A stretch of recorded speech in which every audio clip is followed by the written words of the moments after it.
Hello Cancer friends, I'm Annie Botticelli and welcome to my Cancer January 2024 Astrology Horoscope Forecast. This is for you if Cancer is your sun sign, your moon sign, your rising sign, or any other Cancer placement you're listening for. What I'm going to talk about here is part of your astrological picture. And if you're a very late degree Cancer friend, so birthdays around July 15th through the rest of the sign, or Cancer degrees 23 degrees through the rest of the sign, I suggest you additionally listen to my Leo report, as late degree friends will benefit from both readings.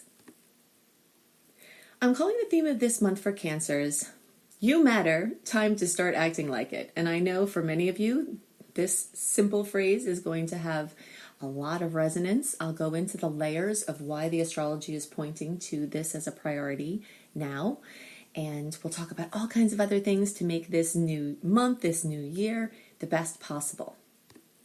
If you're a visual person and you benefit from looking at the actual chart, I'm going to flash it on the screen here for the YouTube viewers, and you can take a screenshot and then you can have it to refer to, and I'll point out some things as we progress. And then we'll go back to the pretty slideshow. So if you're on the YouTube version and you don't want to stare at the chart because it's terrifying to look at, then you'll have something nice to see. And if you're in the podcast version and you want to see the visuals, just find Annie Botticelli on YouTube. And if you want to stay out of all of my visual mischief, you can find this syndicated on my podcast called Astro Kisses with Annie Botticelli. I'm excited to report that this new year will in so many ways feel like a new year, even though we are beginning the year with Mercury just starting to go direct from being retrograde. Often when we have Mercury retrograde right at the beginning of the year, it's sort of a sleepy start, and you will see some semblance of that, where as the month progresses, the feeling of the new year will start to pick up in a very big way, and it will be much easier to plan and schedule and see more than a few steps ahead. The communication issues, the appliances taking, just failing miserably, all the things that tend to have their thumbprint of the retrograde, you'll see those start to shift as the month progresses.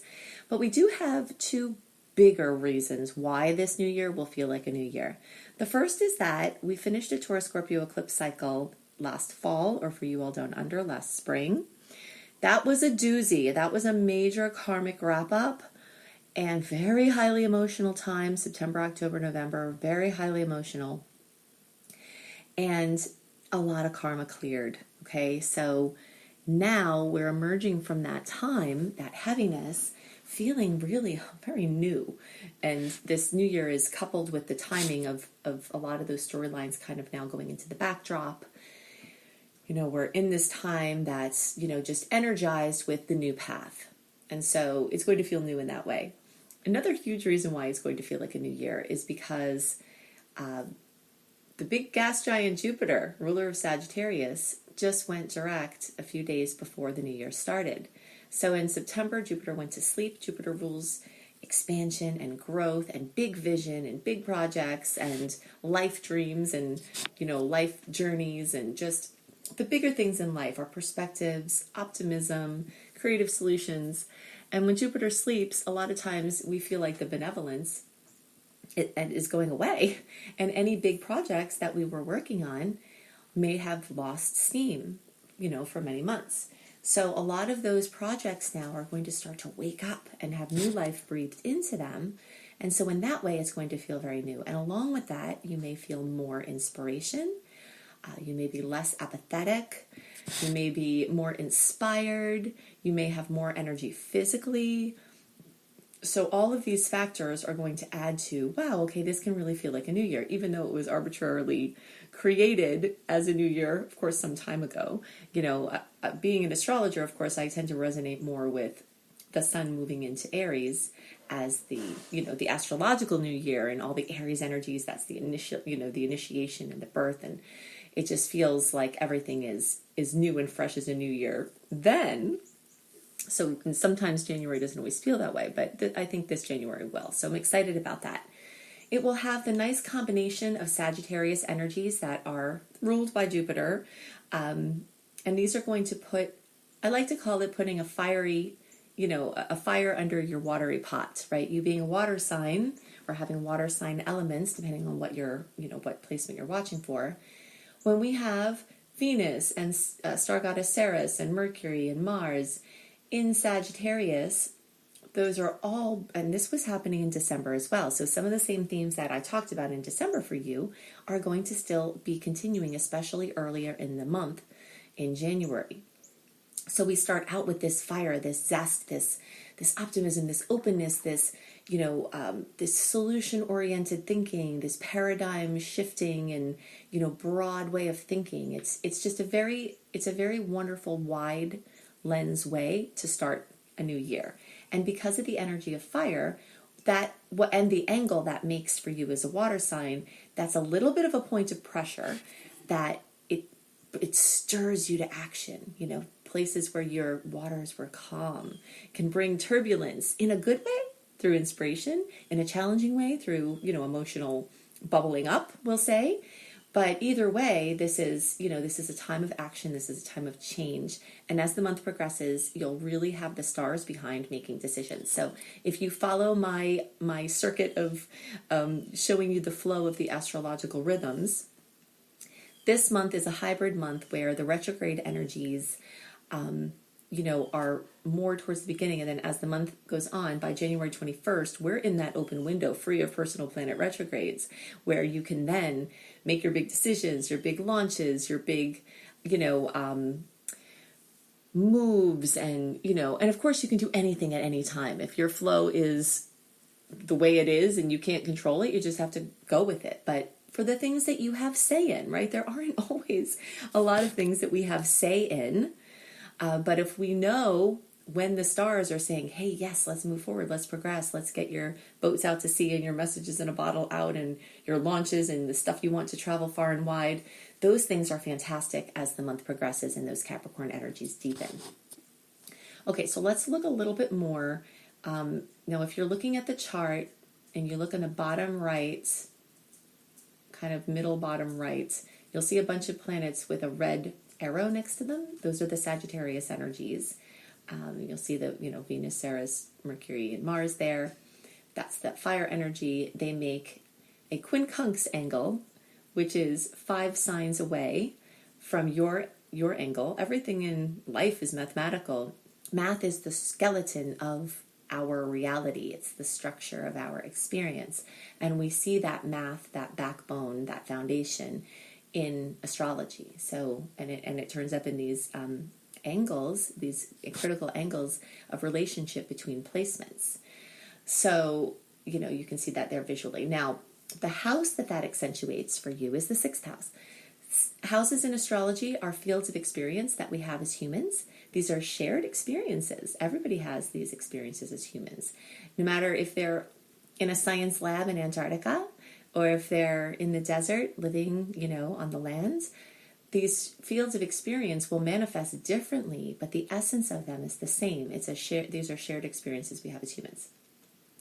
So, so if you want to look for the 6, like that little yellow wheel that's 1 through 12 in the center, look for the 6, and that will show you the 6th house. 6 or 12 signs, 12 houses, 1 correlates to each house. 6th house relates to Virgo. So for Cancer, the Virgo house is really brought up. So all of those Sag energies are also stirring up the energy of Virgo. It's time to have discipline. It's time to put an amazing, awesome structure for your new year together. It's time to get your finances in order.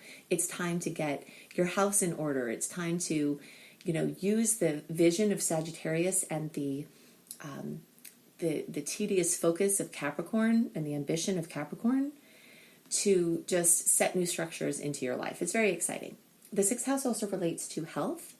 It relates to everything involving health. So supplements that you take, the food that you eat, whether you drink enough water, your bathroom habits, everything that relates to your physical, mental, emotional, spiritual health, meditating, things you do every day or best to do every day or regularly, are all housed under this disciplined Virgo approach. So this is a time for you to really bring a new lens of discipline and structure into your life, and you'll have lots of energy and inspiration to do that. It also can be a great time to experiment with different ways of eating, different supplements, seeing different practitioners. But the focus is on you here. Okay, this is your physical. Well, the first house relates to your physical body, but the sixth house relates to your health as a habit.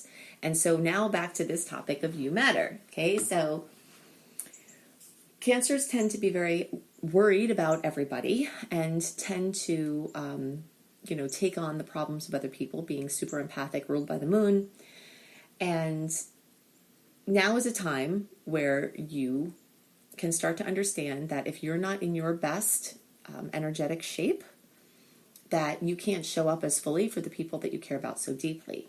And that sometimes the best way to care for others is to, first of all, show them a model of how you want them to treat you by how you treat yourself. Also, if you have children, modeling to them that self-care is a good thing.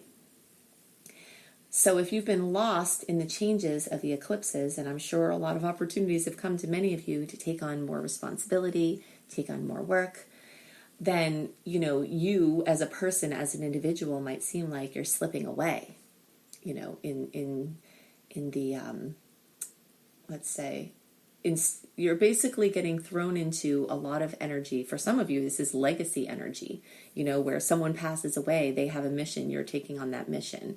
This is compliments of Pluto in the 8th house. This is a new trend that will be there for decades, where the energy of legacy and inheritances and,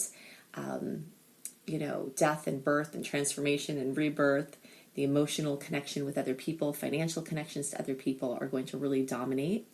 And powerful alliances are going to be forged, and this really going to be focused on power and empowerment. So because of that, you may be getting shunted out of the deal, and your priorities may be getting shunted out of the deal. So, this is a time when that discipline and structure that I was referring to before, if you can do a quick exercise, it's a hard exercise, but it's a quick exercise. Well, I don't want to say how quick it'll be. If you need to take a lot of time with it, then do it. But basically, write down in your perfect world, in your perfect scenario, what are the things that are most important to you, details about that. And then take that blueprint with you as you go into these other circumstances and assert that as pull the You Matter card, you and your priorities matter card, and use creative solutions in order to come up with how you're going to be able to do it all, okay? Because you can do it all, you're going to have to do it all, but Pluto wants to bring a power struggle to you or people in powerful positions that are imposing their will and their way on you. And this is going to be a no thank you sort of situation where you take the pieces that you really feel you need to take with you on this journey, but you also take the You Matter and Your Priorities Matter template and you apply it to everything, and you break out of the box and you come up with solutions that will appease, the people who are trying to do it in the old way. And the reason why I'm saying this old way, right, is because Pluto is still lurking in that late degree Capricorn. So people who were Capricornian in the world, in your life, basically all about business, all about the business, all about, the old way, the way this has always been done. You are going to, through your eyes, look at the things that you think need to be taken from what was built. And then you're going to step into the Aquarian realm as Pluto moves into Aquarius and say, but now I'm going to add this new template on top of this old skeleton and take the pieces with you. And in this new vision, the You Matter vision, you're going to be able to have your priorities, plus not only take the projects that have come to you or the alliances or the commitments that have come to you and sustain them, but also bring them to new heights. As the planets move from Sagittarius into Capricorn, they're going to crowd your 7th house of relationships. And so this month is very much going to be about forging these alliances, coming back to people from the past and working with them in new and different ways, working on the same team with people, and developing those structures not just in your own life, but also with these other people that are going to work for everybody.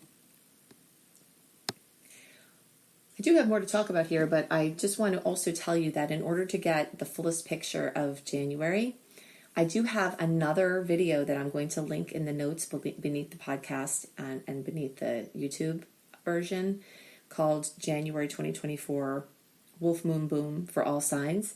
That's going to talk about a lot of general transits that I'm not speaking to here. I'm doing a lot of Cancer specific things that you'll really need to know that will be helpful for you. So definitely see it as a, as a sister counterpart to this report. It will also be in the playlist that follows after on YouTube. Okay, so we do have more sweet aspects compared to salty ones this month. So lots and lots of nice aspects. Of course, some nuisance ones. Very big thing that goes on in the days around January 11th, new moon at 20 degrees of Capricorn. So besides all of those other planets moving into Capricorn, Venus will get there, Mercury will get there, Mars will get there, the sun's already there. That energy is enlivening your 7th house. If you're looking at the chart, look over to the right side where the little 7 is in yellow, and those planets that are in Sagittarius, they will move into that 7th house, that relationship house, where you're getting your structures to relationships. And along with those Capricorn planets will also be a new moon, a new beginning in business, in work, in employment, in things involving father figures. Now, if you like the dates, I'm going to give you another very important date here. But if you like the dates and the aspects and understanding how they may influence you, you will love to be part of my free VIP community. You can go to anniehelpsyou.com, put your email address and name right there. That will sign you up into my community. In the welcome letter, there's an archive link, and you can see everything that I've sent. And you can get my January 2024 astrology newsletter, which has the sweet and salty dates and my favorite aspects of the months and the ones to be most awareful and careful of. And speaking of which, the aspects to be most awareful and careful of that I want to talk about now happen in the days around January 25th. It's the full moon at 5 degrees of Leo. This is the wolf moon. This is something I will go into more details about in that sister, recording, but I do want to let you know now. At least 5 days before and after, so January 15th through the rest of the month, there's going to be a lot of power at this time. Fullness, completion, fruition, drama, having to do with children, having to do with creativity, having to do with asserting your own creative faculties, anything having to do with addictions or pleasures that lead to addictions, or just pleasures without the addictive component. Your bucket list, things you've always wanted to do, and dating and romance, all of these things are going to be strongly highlighted for you. At the same time, we're also going to have Mars and Chiron opposing. These are two it's a dicey combination, and I'm definitely going to issue the hide under a rock if you can in the days around the 25th. In some ways, it carries some energy when I gave that warning in October, and we see how terrible October was. There were other things going on in October that are not going on now, so I'm not necessarily saying that the extent to which that manifested will be the same at this time. But this is, if you can hide under a rock, then do it. Don't be afraid, just be forewarned and be aware and tread lightly. Because Pluto is involved here. Pluto is involved in this full moon, and it's also involved. And then the Chiron and the Mars aspect are also involved. And you can see, if you're interested in the chart, I do show that chart in the other video as well. Mars rules war and Chiron rules woundedness. So there definitely is going to be a point at which you may, you waving your "Hey, I matter" card may not be met with as much warmth and fuzziness as you would like for it. And it may be something that you have to fight for. Now, if it is a situation where fighting could put you in an unsafe situation, then I'm not encouraging that, because, things can get very volatile here. But if it is something fundamentally that you're having to take a stand on something that's been long-standing, it may get down to it at this time. So just kind of be prepared to dig your heels in and assert your priority list and make sure that it gets worked into the things that you're creating from here. Neptune transiting through your 10th house. If you're looking at the visual, you can look at this up at the top of the chart. Neptune looks like a little pitchfork. Neptune brings dissolution. So something involving father energies or work or employment may have dissolved. And now there's something new that's opening. This story is the story of spiritualizing the material into the ethereal. All right, so bringing spirituality to your work, bringing your spiritual principles and belief to your work, bringing an exalted or standing on a mountain sort of view of the bigger picture of your place out in the world is going to be very critical, not only for the short term, but also the long term. Okay, so make sure you watch or listen to my other report. Look in the notes beneath the podcast or video to find that link. You can also search for it organically, Annie Botticelli Wolf Moon, and you can find it, or you can go to YouTube or find my podcast. I'll have it on all of these venues. And definitely go to anniehelpsyou.com, put your email address and name there, and become part of my free VIP community. Get my 28-day virtual coaching program for free. Get my monthly mini astrology lesson newsletter for free. Get my links to remind you of important windows of time opening and closing, and different alerts about how to make the most of the starry possibilities. If you want to learn astrology, you can also see that there at anniehelpsyou.com, including using my secret star portal, which is my exclusive content portal. I now have 1.5 years worth of material in there, with new material going in monthly, including my written horoscopes for each sign 1 month early, or at least a few weeks early. Those are also in the secret star portal now. So you can see all that at anniehelpsyou.com. And if you want to learn astrology in a deeper way, you can see my Basics and Beyond course, and you can see my Becoming a Professional Astrologer Mastery Course, where I can help you take your love of the stars and earn money from it and help other people and yourself on your spiritual path and in practical, mundane reality. I hope you have a wonderful start to your new year, a wonderful month, and I'll see you next month. Bye.